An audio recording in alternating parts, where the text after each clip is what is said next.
Bismillahirrahmanirrahim. Assalamu alaikum hürmetli izleyiciler. İslam ve Biz programımızın 58. saatini görüşmelerini kızgın karşılayımız. Ben Abdullah Yalqın. Kadirli görünmenlerimiz başlayan günden tatip ta bugün günkü her hafta şu saatlerde xilma-xil temalarda her bir Müslüman, her birimiz dinimizden ait roşan şekilde düşünüşümüz gerek olan temalarda ayrım tema şekilde sohbet edip verip kilovatımız. Programımızın daimlik mehmeni hammalar tanışıp olan hürmetli Ustaz Şerif Türkistan Ulemalar Birliği şundaqla Dünya Müslüman Alimler Birliği azası Abdurrahman Cemal Kaşigali bulup kilovatıdı. Ötken saat ve bugünkü saatte şu dünyaya bala boğan Xitay virüs sebeplik tor arqılıq işxanasından bizning ziyoratimizni qabul qilyapti. Aldı bilan köp rahmat etimiz ziyoratimizni qabul qilganligi uchun.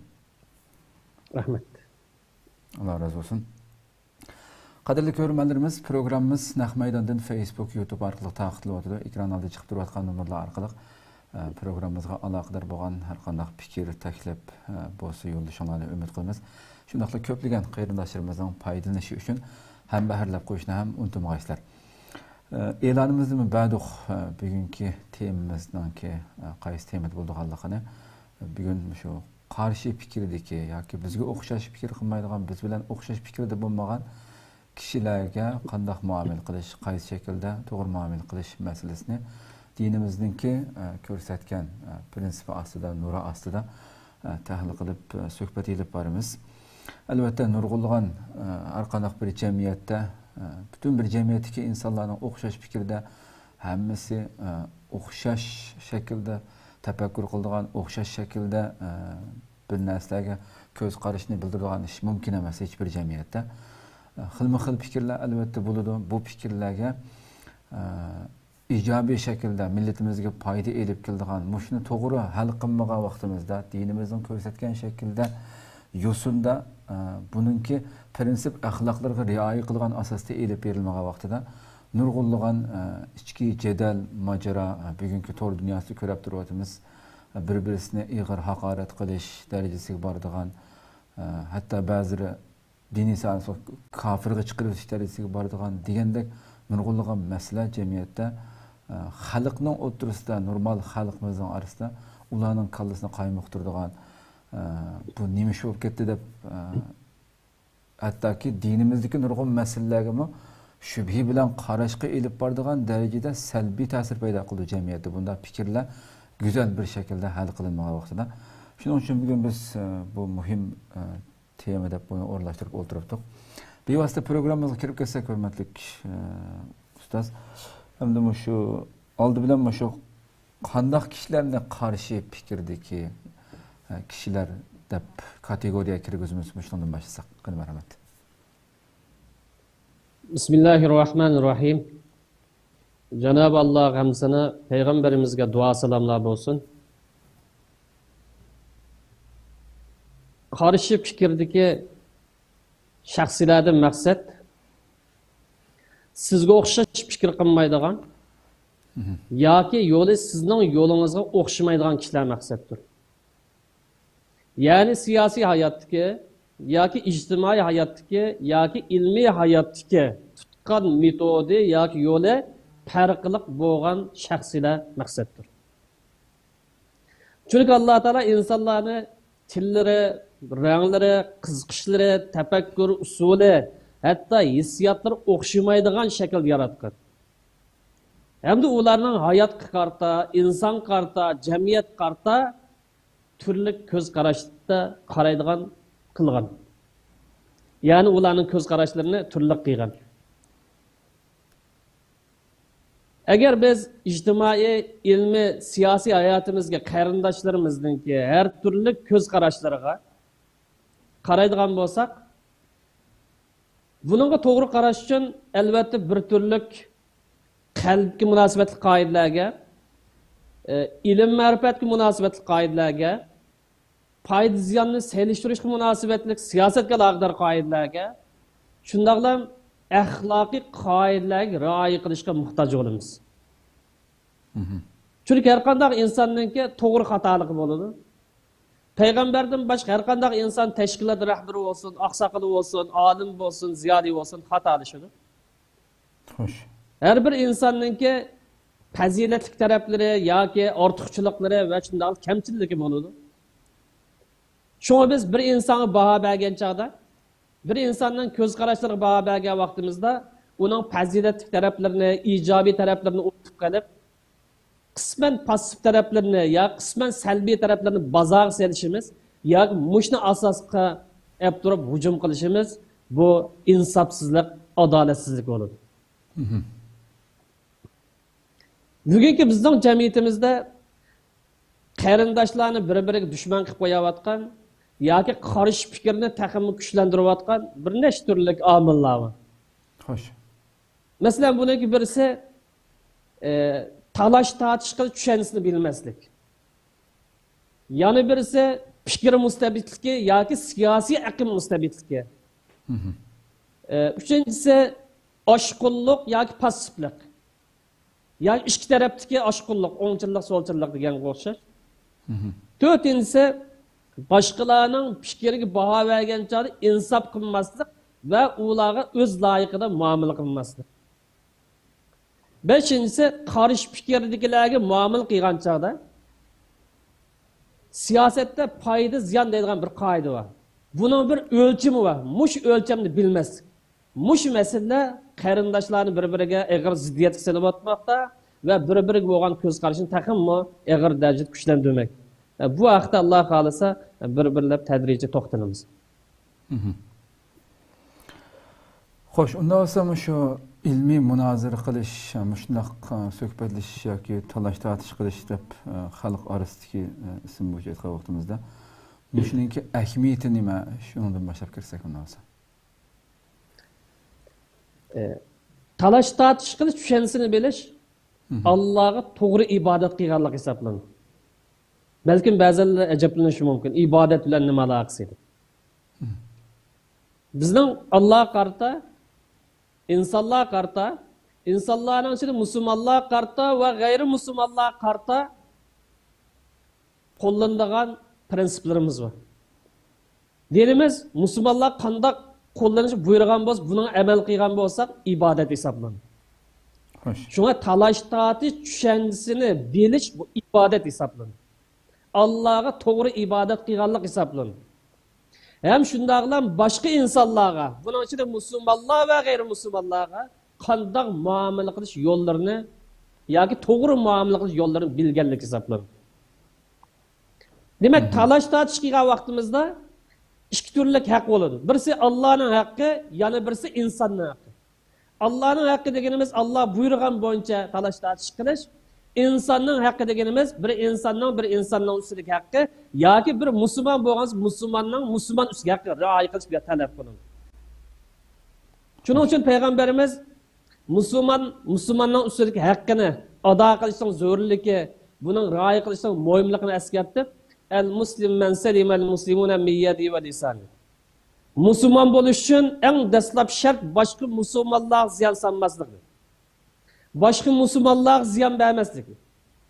Ya tilidan ziyon olsun, quruq gaplarni tepib, fitna fasod terib, yoki tuhmat terib, yoki haqoratlab, yoki killab degandek, yoki bo'lmagan bo'lsa qo'li bilan, ya chaqimchilik bilan, yoki josuslik bilan degan o'xshash, bunda ziyon solmaslik bu musulmonlikning sharti. Bu şartga asosan talash tortish to'g'ri shaklda elib berilsa, bu shaxsiy aloqador bo'lsin yoki jamiyatga aloqador bo'lsin, buning ta'siri yaxshi bo'ladi. Ya'ni shaxs jamiyatga bu foyda keladi, talash tortish to'g'ri shaklda bo'lgan vaqtida. Hamda qarshi fikrli kishilarga to'g'ri muomala qilishning birinchi asosi talash tortish qilish tushanchisini bilish. Talash tortish qilish ilmini bilish. Talash tortish qilish qoidasini bilish bu birinchi asos. Chunki biz talash tortish qilgan kishilarning ichida musulmonlar bor va musulmon emaslar bor. Lekin buning bir talash tortishdagi adab axloqi va o'zgacha. Chunki talash tortish qilish foydasi bor dedik. Talash tortish qilish insonni tafakkur qilishga, o'ylanishga tashabbus qiladi. Masalan, boshqalar bundaq dedi, nima uchun undaq dedi? Uning degan gapining asosi bormi, yo'qmi? Foydali tarafi bormi, ziyonli tarafi bormi? O'ylanishdir. Shundaqlam boshqalarning so'zlarini savirchanlik bilan tinglashga tashabbus qiladi. Bu adab axloq, talash tortishning adab axloqi. Şundaqlan başqalarının göz qarashlarını, başqalarının göz qaraşı boyunca oynashqa qiziqdir. Yani her daim mesela özünün göz qaraşı boyunca hüküm çıkamazsın, başqalarının göz qaraşı bilan bir qarab baqaydı. Başqalar nima uchun mushdaq deydi? Başqalarınki tasavvur nimada, başqalarının göz qaraşı bilan qaraydigan bu xil аңны singdirdi. Agar inson başqalarını doğramay öz mustaqil tafakkur qiladisa ve meseleге başqalarının göz qaraşı bilan qarayadisa, bu vaqtda talash tortish doirasi taraydi. İxtilaf dairesi taxminni taraydi. Belkim fikir o'rtaqlik shakllanishi mumkin. Hech bo'lmagan vaqtida başqalarının fikrini yoki demoqchi bo'lgan so'zlarni to'g'ri tushungan hol keltirishi mumkin. Shunga başqalar bilan bo'lgan talash tortishni sog'lom idora qilgan shaxsni kuchli shaxsga aylandi. Xo'sh. Talash tortishni sog'lom idora qila olgan odam kuchli odam. Chunki bu odamlar ichki talash tortishdan saqlanib qoladi. Kuchini o'zining orasida bir-biri bilan talash tortish qilib, jiddallashib, xo'rtuvchidan saqlab qoladi. Butun kuchini dushmanga qartadi. Shuning uchun bu odam kuchli. Bu sababdan deymizki, talash tortish qilish tushanchisini ya qoidasini ya ilmini bilish odamning ong saviyasini oshiradi. İşlep chiqarishni oshirdi. Nima uchun bu yerda ishlab chiqarishni oshirdi? Agar bunun qoidasini bilsak, gap qildigan yerda gap qilamiz, gap qilmaydigan yerda gap qilmaymiz. Adab bilan, axloq bilan, qoidasi bilan, o'lchimi bilan qilamiz. Bu orqali ish harakat qilayotganlarning putiga eslab olmaymiz. Ularning putni fasod deb, ya quruq gap deb, ularni avar qilmaymiz. Demak, bu ishlab chiqarish bo'laver, to'g'ri shaklda bo'lgan vaqtda. Ham millatning kuch qo'shadi bu ish. Şundaqlam talash tortish qilish tushansini bilish jamiyatda ma'lum shaxslarning yoki qanday bir shaxsning yolg'iz qolib qolishining oldini oladi. To'g'ri. Nima uchun degan vaqtida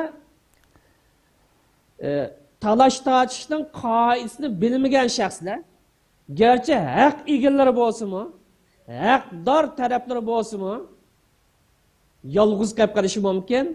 Jamiyatda inovat bo'lganmiz, inovat tuvalishi mumkin. Bunun sebebi demezse, o adam talaş tortishning adab ahlakını bilmese, bunun kaideleri rioya qilmasa, yoki og'zini buzib gap qilsa, ya boshqalar qo'pollik qilsa, ya boshqalarning fikrini tanqid qilmas shaxsiyatiga hujum qilsa, bu adabsizlik bilan garchi unvon cho'ng bo'lsa-mu, garchi tili uzun bo'lsa-mu, garchi boshqa rais yana bir vazir bo'lgan bo'lsa-mu, buning e'tibori jamiyat tushadi. Xo'sh. Bunda kişilerin sözünü kim buluştu kadar kişiler anlaştı zırkıdır. Hem onun sözünü kabul kılmaydı. Ne mi desen dedi. Neticede bu adamın ki yalğız kalışa sebep bul. Şunun için başka fikirdeki ya ki karşı fikirdeki kişilerge doğru muamele kılışın en mühim asası bu talaş tartış kılış ilmini düşensini biliş. Bu birinci kaydı hesaplanır. Xo'sh, nayt güzel tem bo'ldi. Endi şu albatta bugungi dunyoda munozara, shu talash tortishlar yoki munozara qilish axloqiy yoki munozara qilish shu saviyasiga balkim boshqa millatlarga selishtirganda bo'lib, masalan Turkiya va yoki boshqa davlatlardagi taraqqiy qilgan davlatlardagi şu munozara axloqi bir-biri bilan o'xshamaydigan fikrdagi kishilarningki bir-biri bilan suhbat elib berish yoki bir yerga kelish, o'zining fikrini erkin ozoda qo'yish, hech qanday bir-birisiga haqorat qilmagan shaklda, ya'ni shu so'rinning go'zallik bilan o'zining fikrida qilib qolsimi, chiroyli ayrilish deydigan ahvollar balkim bizning millatning ichida biroz oz bo'lsa kerak deb o'ylayman-da. Bo'lib shu ijtimoiy uchur vositalardagi bir-birisiga bo'lgan qarshi yozilayotgan maqola ya u bu narsalarga saviyaga qaragan vaqtida bugun ham buni to'g'ri dunyosida yoki yozma shaklda yoki bir so'rinda o'tirib munozirlashish degandek har xil shaklda elib berildi bu ishlar. Ammo shu o'xshamagan fikrdagi shaxs bo'lsin yoki guruhlar bo'lsin, shunday shaxslar oldi bilan o'zida hozirlashga tegishli albatta nurg'unlagan axloqiy bir qator prinsiplar bo'lishi kerak hamda. Buni her iki taraf özüde hazırlaşı gerek bo'lgan masalalardan bir qancha bir misal keltirsak, ruhiy kayfiyati qanday hazırlanish kerak bunga? Yani maydonga men cho'qim qarshi tarafni yengib olman deb kelish kerakmi? Matqi o'taman deb kelish kerakmi degandek, ruhiy jihatda qanday bir hazırlık kayfiyati bo'lishi kerak? Biz yuqorida dedikki, bu munozara qilish yoki talash tortish qilishlarga qalbga munosabatli qoidalar bo'ladi, ilm ma'rifatga munosabatli qoidalar bo'ladi, foydazandan iborat siyosatga aloqador qoidalar, axloq qoidalar bo'ladi. Xo'sh. Ham bu yerda birinchi o'ylab biz musulmon bo'lish e'tiborimiz bilan qalbga munosabatli bir qoidalar haqida biroz to'xtalsak, yaxshi bo'lishi mumkin. Qarshi fikrdagilarga to'g'ri muomala qilishga qalbga munosabatli qoidalarning birinchisi talash tortish qilganda qalbning kasallardan o'zini saqlash lozim. Talash tortish qilgan vaqtda qalbga munosabatli kasallardan o'zini himoya qilish tirish lozim. Chunki foydasiz talash tortishlarning ko'pin sabablari ya hasaddan kelib chiqadi, ya kibrlikdan kelib chiqadi, yoki o'chmanlikdan kelib chiqadi, yoki mag'rurlikdan kelib chiqadi, yoki yomon niyatdan kelib chiqadi. Demek bu kasallarning hammasi qalbga munosabatli kasallar. Bu illatlarning hammasi qalbga munosabatli illatlar. Shundaqla bu kasallar shu shaxs bilan to'xtamasdan shaxs bilan jamiyatning, hatto jamoat bilan jamoat, tashkilot bilan tashkilotning munosabatini uzib tashlaydigan xatarlik omillardan kasallar iborat. Bu sebepten Peygamberimiz şahsı olsun, cemiyet olsun her kimne her daim özünün kalbini paklap duruşka, kalbini ıslah kıp duruşka teşebbüs kıygan. Birinci amil Allah'tan boğan münasebetli olsun, meni şahsı bilen boğan münasebetli olsun, cemiyet bilen boğan münasebetli olsun, kalbinin paklık alayet ahmiyet veriş lazım der takip. Mesela bu vakta ala inne fil cesedi muzgari. Müslümanlar dikkat kılınlar. Kalbinla pak olsa işlerinle yaxşı mağdur. Kalbinla pak olsa işlerinle önemli muvaffakiyet bilen boludu. Eğer kalbinla buzuk olsa, niyetinle buzuk olsa, işlerinle tətirçigi mağdur. Yani kalp sak olsa, bedenden kalan hareketleri kol olsun, dil olsun, püt olsun, doğru qarab mağdur. Eğer kalp buzuk olup kalsa, bedenin hemmisi tətirge ziyanga mağdur. Şuna talaş tartış qilgan vaqtida boshqalar bilan bir yaxshi o'tish, chiroyli suhbat o'tkazish, muloyim bo'lish, siyliq muomala qilish, insof qilish, odil bo'lish va qisman sahvallik o'tgan bo'lsa, uning sabr qilishdan iborat bu sifatlar qaysi bir odam tepilsa, bu qalbning poklanishiga yordam beradigan sifatlar. Bu birinchi omil. İkinci amel talaş tortish qilgan vaqt haqiqatni tep chiqishni maqsad qilish lozim. Talash tortish qilayotganlar har xil ko'z qarashlarga qalbini pok tutib, musulmon, hatta musulmon emas olsun. Boshqa ko'z qarashlarga qalbini pok tutib, haqiqatni tep chiqish yoki haqiqiy foydali ishni tep chiqishni niyat qilsa chataq chiqmaydi. Xo'sh. Talash tortish qildi, har xil fikr qildi. Ammo qalbimiz pok bo'lsin, qalbimiz bir-birimiz saf bo'lsin, bizdagi niyat haqiqat tep chiqish bo'lsin, haqiqiy foydali ishni tep chiqish bo'lsin.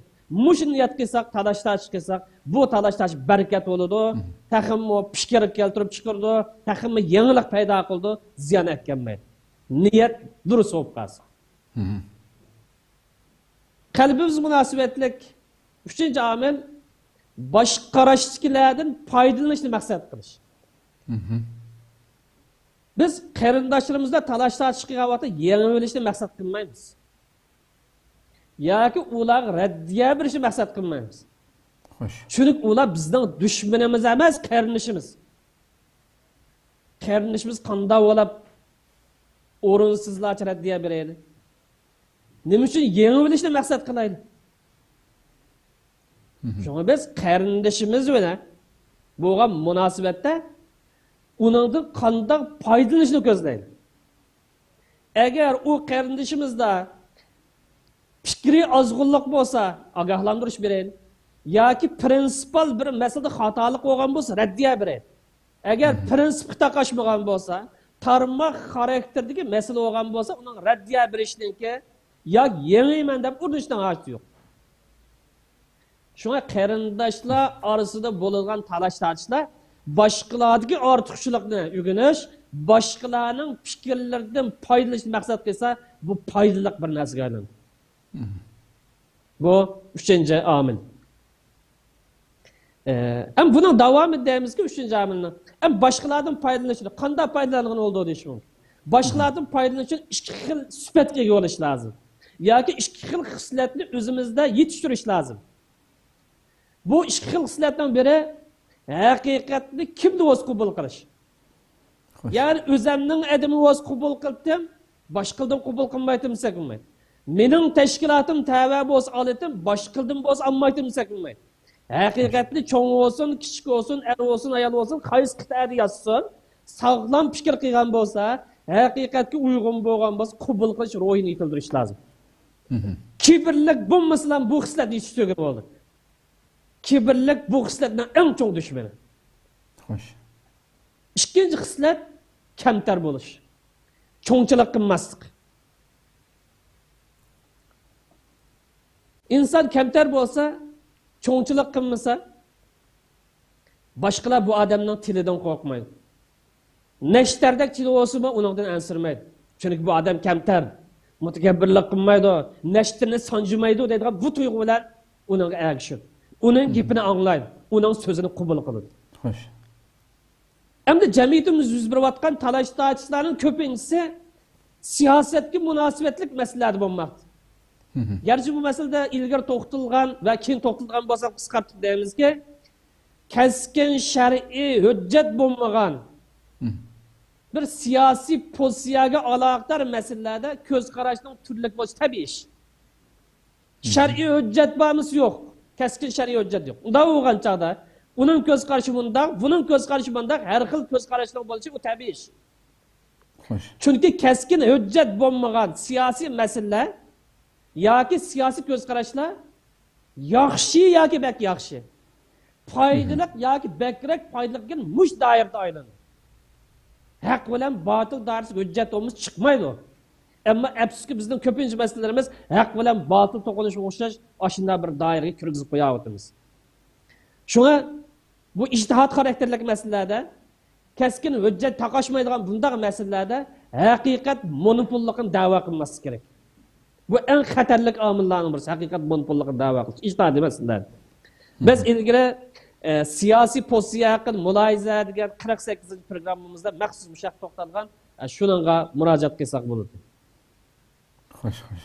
4-chi qoida qalbga munosabatlik Allohdan qo'rqish tuyg'usini oshirish. Chunki nafsiy xohishga berilish qarshi fikirdagi yoki boshqa fikrni qarindoshlar hujum qilishniki eng yomon sababi yoki eng kuchli sababi hisoblanadi. Şu insan nafsiy xohishni kontrol qilish uchun kuchli bir omilga muhtoj bo'ladi. Musulmonga nisbatan qalbini kontrol qilish eng kuchli omil Allohdan qo'rqish tuyg'usi. Nafsiy xohishini, yani nafsiy xohishini boshqarish bu oson emas. Nefsini idare qilish bu oson emas. Chunki nefsini idare qila olgan, o'zini kontrol qila olgan odam jannatga yo'l. Qur'on Karim buni alayda eskert. Alloh taolo har doim musulmonlarni o'zinglar ega bo'linglar. Nafsiy xohishinglarga berilmanglar dedi. Nafsiy xohishinglarni boshqaringlar, shunda qilasangiz men sizlarga jannatga yo'l qila olaman. Mana oyat karimda va amma man khafa maqama rabbih ve nahan nefse anil hava fe innel cennete hiyel ma'va. Allah'ın uluğluğundan korkan, Allah'ın uluğluğundan, özünün nefsi xahişini kontrol kılalıgan, özünü idare kılalıgan bu adamla nemi gelişi de olsa cennet gelişi de. Yani Kur'an-ı Kerim alimlerin sübtini bayan kılıp, bu alimler Allah'ın bek korkaydığı adamlar. samimiy odamlar deb sifatladi. Ya'ni olimlarni bo'lishlik ishlik fazilat sifatlamas Allohdan qo'rqaydi bo'ladi. Samimiy keladi dedi. Innama yaxshalloha min ibadil ulama dedi. Olimlar Allohdan da qo'rqaydi. Nafsi xohishlik berilmaydi dedi. Nafsi xohishning kendinden mağmaydı. Edep, ahlak dairesinde bula çetlep ketmedi. Başka insanlarda kısmen sevvellik, hatalık olsun mu? Ama bu alim de sıfatlarga adamlar bunun kelgen çağda bek dikkat kılıyordu. Mana bula başkalar bilen münazır kılışta yoki başkalar bilen talaş tartış kılışta dikkat kılışta işte kalpki münasebetli kaidelerden ibaret. Köpten köp rahmet naiti güzel şekilde ifadelendi. Hakikaten münazırdaki ahlakninki qanday bir ruhiy holatda bo'lishimiz kerakligi nayt yo'liq echib berildi deb qarayman inshaalloh Rabbim hammamizni shundoq bu tuyg'uda bu holatda har qanday birisi bilan fikr elib borgan vaqtida munozir qilganda shunday bir axloqqa rioya qilishni Rabbim nasib qilsin. Endi yuqorida so'zlab o'tilganlarninki hammasi asosiyatdan insonninki ruhiy jihatdan o'zining kayfiyatini, qalbini shu shaklda hozirlashi kerak bo'lgan masalalar ustida to'xtaldik hamda. Endi buni insonning teshig'i chiqadigan, tiliga chiqadigan, rasmiy amaliy ish harakatimizga chiqadigan taraflaridagi shu qarshi fikrdagilar bilan munozara edib bo'lgan vaqtida muomala qilgan vaqtda qarshi fikrdagilarga diqqat qilish tegishli adab qoidalar haqida biroz to'xtalib tugatgan bo'lsak. Qarşı fikirliklarga to'g'ri muomala qilishninki adab axloqlari yoki axloqli asoslarida bir necha omil haqida to'xtalamiz. Birinchi omil axloqiy munosabatlik qarshi fikrlarga qalbimizni sog'lom tutish va ularni yetimsiratmaslik lozim. Ya'ni boshqalar bilan biz talash tortish qilgan vaqtida u bizdan yot his qilmaslik lozim. Yetimsirmaslik lozim. O vaqtda onu erken paranlaşkan oldu, xushxo'y paranlaşkan oldu, ortak bir doktor tagin oldu. Xo'sh. Çünkü güzel ahlak dinimizde ibadet. Bu Müslümanın obrazı bu. Hem başkalarının kalbini ufkunu olduğundan açkoç bu. Bunun asasen deyimiz ki bir Müslümanın kalbini ufkanlık bir meydan jang qilib, bir meydan talash tortish qilib uni yengib olgandan afzal. Buningga asosan deymizki, bir musulmonning qarindoshlik huquqiga rioya qilib yoki axloq qoidalariga rioya qilganlik uni bir meydan talash tortishda yengib olganlikdan afzal. Xo'sh.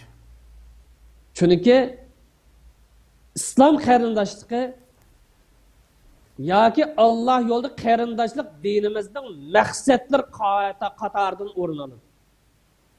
Ammo talash tortishga munosabatlik yoki tarmoq bir masalaga munosabatlik bir masalada yengib olish o bir vositadan iborat.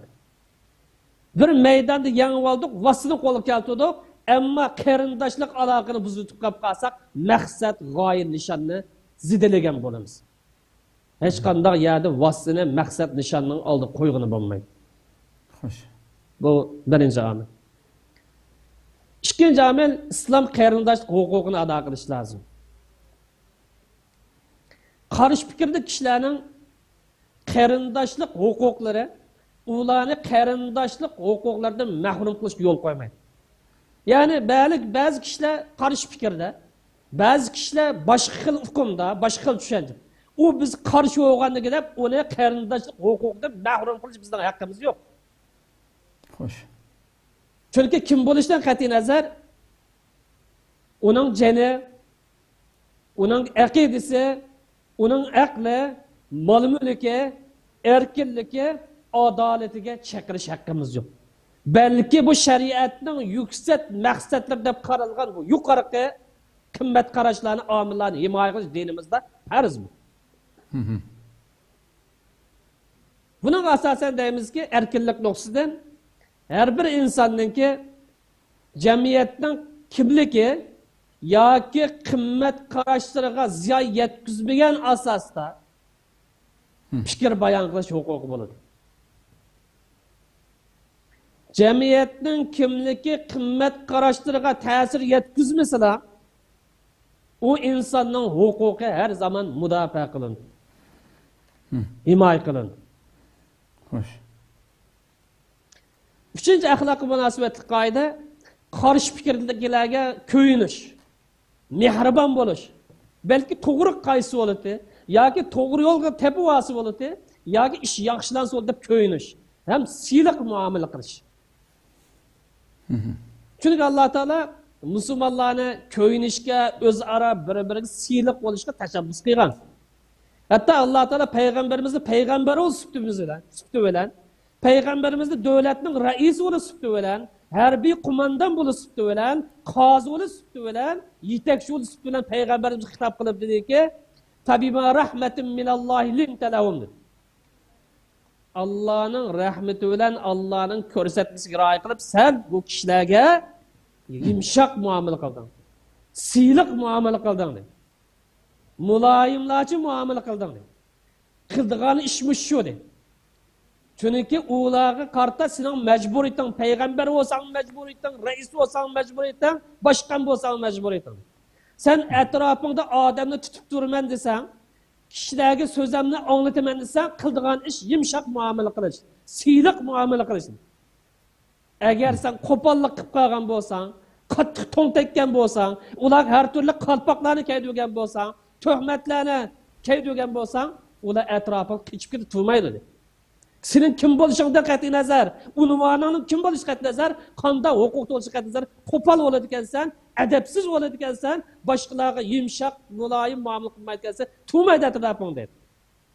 Alloh taolo payg'ambarimiz qartib davdi bu kitobni. Buningda biz ibrat olsak bo'ladi. Payg'ambarlik sifati bo'lmagan bilan, ammo liderlik sifati va olimlik sifati va qozilik sifati va hokimlik sifati va odamlar mavjud jamiyatda.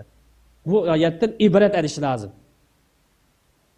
Şunlarla Peygamberimiz siyliq bo'lishning ahamiyatini bayon qilib, muloyim bo'lish yoki siyliq bo'lish har qanday narsaning qadr qimmatini oshirdi dedi. Ammo qo'pollik qilish har qanday narsaning qadr qimmatini tushirdi dedi. Shunga qo'pollik o'z joyida bo'lmay qolsa, yoki o'rinsiz qo'pollik bo'lib qolsa, bu qarshi fikrli kishilarni qochirib qo'ydi. Yoki qarshi fikrli kishilarni dushman safiga aylantirib qo'ydi. Yoki qarshi maydon turishga sabab bo'ldi. Natijada ziyon keltirdi. To'rtinchi axloq fazilatining qoidasi qarshi fikrdagilarning aziyatiga sabr qilishdir. Apuchan bo'lish. Balkim bundan desak boshqalar nimasi maylimi deyish mumkin. Biz bunday demoqchi emas. Yani Müslüman bo'lish sifati bilan sabrchan bo'lish lozim. Munozir qilgan har ikki taraf, talash tortish qilgan har ikki taraf sabrchan bo'lishi, har ikki taraf apuchan bo'lish lozim. Albatta har turli aziyatlarga sabr qilish tez. Odamning psixikasini buzadi, odamning mijozini nacharlashtiradi. Lekin shuni bilish kerakki, yaxshi odamlar cho'qim sabr qilish lozim. Yetakchi bo'lgan odamlar sabr qilish lozim. Oqsoqol bo'lgan odamlar sabr qilish lozim. Jamiyatningki ziyolilari, oqsoqollari yoki o'rnaklar deb qargan bu odamlar sabr qilish lozim. Chunki Qur'oni Karim va ja'alna minhum a'immatan yahduna bi amrina dedi. Agar lider bo'lay desanglar dedi. Yetakchi bo'lay desanglar dedi. Jamiyatni to'g'ri yo'l yetaklayman desanglar nima ish qilasizlar desa sabr qilasizlar. Biz mavi odamlardan a'imma yetakchi tayinladik dedi. Bizning yo'limizni tutib boradigan lider tayinladik. Sabab ikki xil sabab. Birisi lamma sabr qilgan dedi. İkincisi va kanu bi ayatina yuqinun dedi. İman var dedi. Aqidasi mustahkam dedi. Demek sabrni bu yerda imanning oldiga qo'yadi. İmanni mustahkam qilish uchun, imanni saqlash uchunmi nima lozim? Sabr lozim dedi. Sabr bilan haqiqiy ishonch bo'lgan vaqtda endim bu odamlar liderlik salohiyati topiladi. Endim bu odamlar yetakchilik salohiyati topiladi. Shunga sabr qilish yaxshi kishilarning yetakchi bo'lish yo'lidan iborat. Ahlak faziletga aloqador 5-qoida qarshi fikrdagilarni zulm qiluvchilardan qo'g'dash lozim. Balki ba'zanlar bu g'alati bo'lishi mumkin. 5-ni sonu o'g'oy deyishi mumkin. Ajab obdan bo'libdi deyishi mumkin. O'g'oy bizga qarshi fikr deydi, ajab bilan gap qilibdi deb deyish mumkin. Bizga tushgan vazifa axloq fazilatni o'xsatan biz boshqa fikrdagi kishilarni yoki talash-tashqi munosabatlik yoki ijtihodga munosabatlik yoki har xil fikrni qabul qilgan masalan qarshi fikrda bo'lgan bo'lsa, u zulm chiqib qolsa himoya qilish bu bizning majburiyatimiz. Ajab yaxshi bo'libdi desak bo'lmaydi. Chunki bu bir musulmonning yana bir musulmon ustiga haqqi bor. Afsuski bu haqqni biz yutib boramiz. Bu haqqa biz rioya qilmayapmiz. Bunun dalili var şunda kuruşlar. Peygamber aleyhisselam unsur ahaka zalimen ev mazlumen dedi. Sen kardeşine yardımcı oldun. Yardımcı oldun. Zalim bolsun yardım kıl, mazlum bolsun yardım kıl. Sabır sor. Eğer mazlum bolsa onun tarafı turup, onu himoya kılıp, onu qo'llab yardım veremiz. Eğer zalim bolsa, onu qanday onun yardım bergan olduğu degan vaqtda onu to'ssin. Onun tilini yumuş harakat qildi. Onun adam bo'lishiga nasihat qildi. Demak, bu yerda hadisga shohid mazlum qarindishing mayli sen bilan o'rtaq fikrda bo'lsin, mayli boshqa fikrda bo'lsin, uni himoya qilish musulmonning ustidagi majburiyatdir. Xo'sh. Bu ko'rsatma afsuski oramizda yo'qolib ketib bor. Toplashish, ya'ni go'r-tatu guruhlashish, yurtvozlik guruhlashishi, eqim guruhlashishi tarmoq masalalarda bu jamiyatni taqimni parcha-parcha qilib o'tmoqda. Agar prinsipal masala bo'lgan bo'lsa, qarshilashlik kerak. Asosiy masala bo'lgan bo'lsa, tashabbus qilishlik kerak. Ammo tarmoq masalalarda, ya'ni siyosiy ko'z qarashda va yaxshi yoki bak yaxshi, aytgansa. Foydali yoki bak foydali bo'lgan mush masalalarda taraf tutish, guruh tutish, bu orqali jamiyatni bo'lishga sabab bo'lish, bu musulmonning ustiga haqni yevatganlik yoki ado qilmaganlik. Oxirdagi axloq munosabat 6-qoida qarindishiga benormal laqam qo'ymaslik lozim. Musulmonning bir musulmon haqqi uni chiroyli ism bilan chaqirish. Dadisi qo'ygan ism bilan chaqirish. Güzel isim bilan chaqirish. Uningga g'alita, benormal yoki yaxshi ko'rmaydigan laqablarni, qalpoqlarni dushmanlarcha, munofiqlarcha, rajillarcha, hasadxo'rlarcha qo'ymaslik lozim. Chunki bu bir musulmonning ustiga haqqi. Payg'ambar alayhisalom bizga nasihat qilib shunday dedi. 3 turlik ish bor. Mush 3 turlik ish rioya qilsangiz do'stligingizni saqlab qola olasiz dedi. Qarindoshligingizni saqlab qola olasiz dedi. Birisi uchirgancha tusallim salom bering dedi.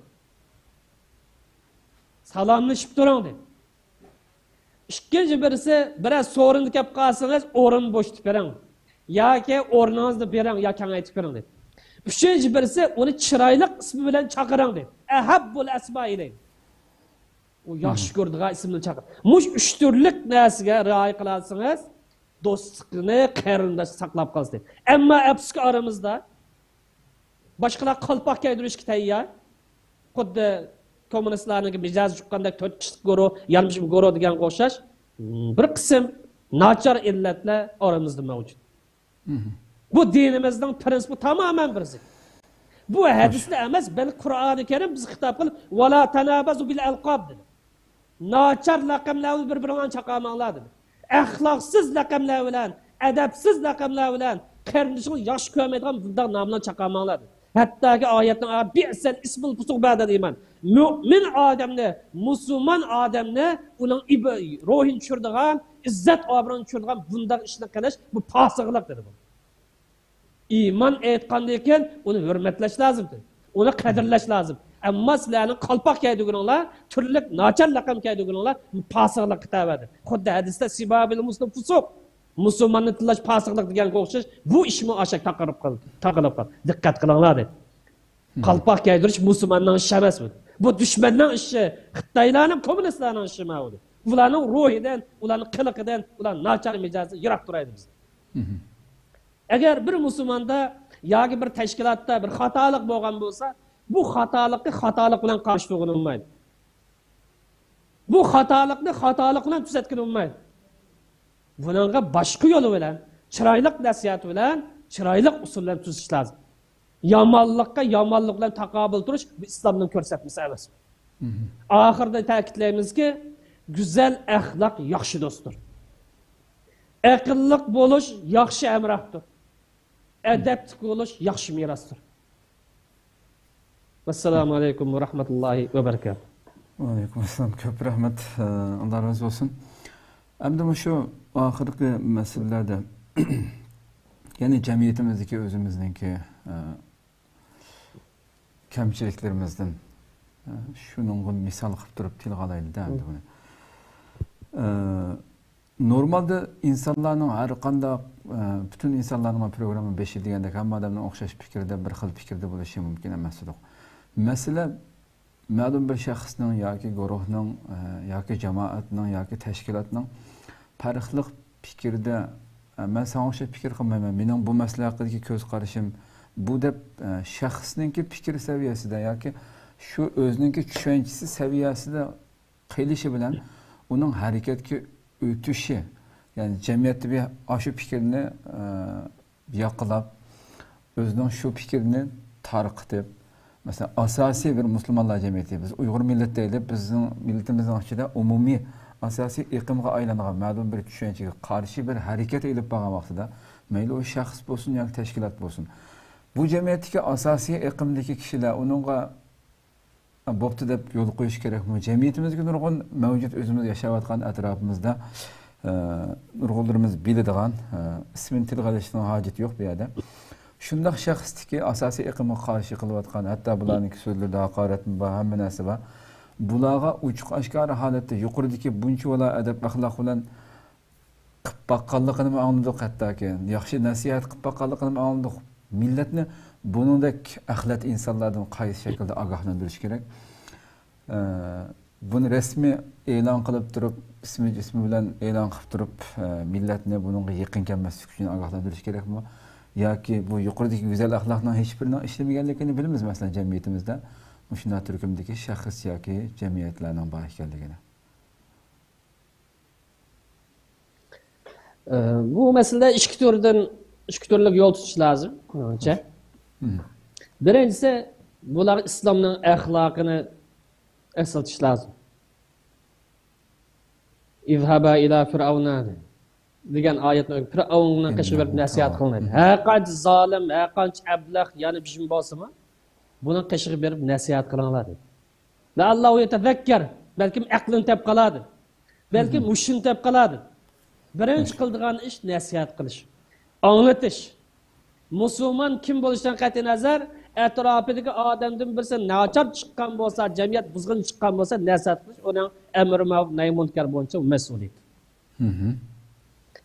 Agar nasihat takror qilingandan keyin, ya'ni o'zining yo'lini qilsa, masalan bir birlik odamlar bor, qo'yimchilik bilan mashhur. Masalan muhojirat hayot misol olsak, vatanda qo'yimchilik bilan mashhur bo'lgan odamlar bu yer tashkilot qurib, xalqni yana qo'yaman deb turibotgan odamlar bor. Ba'zi shohidlar bilan men oldim. Mana bunday odamlar bo'lsa, millatni ogohlantirish lozim. Qo'yimchilik bilan to'lilgan odamlar, masalan, u yerdan yurt tutaman, bu yerdan. Asosi bormi yo'q. Bu odamning xarakteri qarasak, bundan tortib millatga, xalqqa ziyon sepgan odamlar.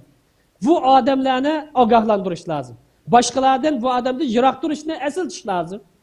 Shuningga o'xshash tayini yo'q, o'lab terilgan, hatto qimmati yo'q bir odamlar o'zini rais deb millatningki obro'yiga dog' tekkizayotgan, siyosiy harakatga ig'ir ziyon solayotgan bu xil nomardlik ahvollarmi jamiyatda mavjud.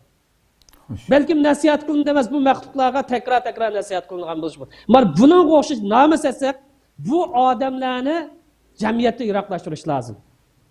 Chunki dinimiz yetakchi bo'lgan, rais bo'lgan, rahbar bo'lgan odamlarga sifat bayon qildi. Inna khayra man ista'jart al-qawiyul amin. Bu emin olsun dedi. Yani rais bo'lgan, başbakan bo'lgan, vazir bo'lgan, yanı bishim bo'lgan odamlar ishonchlikmi, birinchi sifat dedi. Qobiliyat mesela ishonchlik ayrilmas. İkisi tang bo'lish lozim. Qobiliyat va adablar chiqarib qo'yilmaydi. Qobiliyat olsun, emin olmay qolib qolsa, bu odamni yiroqlashtirish lozim. İslamdan ko'rsatib tushmaydi. Afsuski bir qism odamlar nodon, ahmoq o'g'achqa yana o'sha o'lab tirilgan, yo qabrdan chiqqan deyli, yo qo'ymecha, yo saqtpazdan kaynidan yurayotgan bu xil g'alati ahvollar bu millatga, dinimizga ig'ir ziyon qildi. Bu odamlar ogohlantirishlar. Chunki buning dalili var. Bu adam tagidan tortib ziyonli odam. Nasihat qilsa anglamaydigan, daşqal, qatmal odamlar. Peygamberimiz bir bölük adamlarni sahabelerge eslatib, bu adamlarni ner turinglar. Ig'ir darajadagi munofiq deb sifatlagan. Ogohlantirgan. Demak, bu bizga odamlar u sifat tushmasmi, ammo qo'ymachilik mashhur, soxtipazlik mashhur, yolg'onchilik mashhur. Bu lider bo'lish, tashkilotning rais bo'lish salohiyati bo'lsa, oyatning hukmi tamamen yo'q. Shu bu soxtipazlardan jamiyat ziyon qildigan, millat ziyon qildigan, jamiyatningki birligi ziyon qildigan, dinimizning qimmat qarishiga axloq ziyon qildigan bo'lsa, bularni ogohlantirish, qoidalarni sirt qilmasin. Bizning yuqorida deganimiz bu qarshi fikrda kishilar cho'ng ikki turga bo'linadi. Birisi dinsiz kafir odam, u vaqt to'xtalmadik. Chunki jamiyatimiz alhamdulillah musulmon bo'lg'achqa. O'zi musulmon, ammo ko'z qarashi o'xshamaydi. Ba'zanlar Moskvada o'qigan, ba'zanlar Misrda o'qigan, ba'zanlar Bejingda o'qigan, ba'zanlar Istanbulda o'qigan. Yana ba'zanlar Amerika, Yaponda o'qigan bo'lg'achqa, qisman ideya farqininki bo'lishi bu tabiiy ish. Chunki maktab o'xshamaydi. İdeya o'xshamaydi. Mush masalalarda talash-tartishga kelib chiqadi. Shu bu talash-tartishni to'g'ri yo'lga yuzlantirish, millatning foydasiga yuzlantirish, siyosiy harakatning foydasiga yuzlantirish uchun bu qoida rioya qilib ketgan bo'ldi. Chunki mush qarindoshlarimiz yuqorida ismi chiqqan, u yerda o'qigan qarindoshlarimiz ko'paysa, alhamdulillah o'zi musulmon debdi. Xo'sh.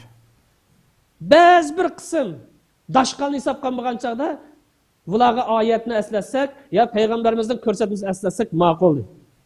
Men bularni o'rtaq yo'l chiqish uchun mush qoida rioya qilib talash-tartishni o'z yo'lda qilaylik.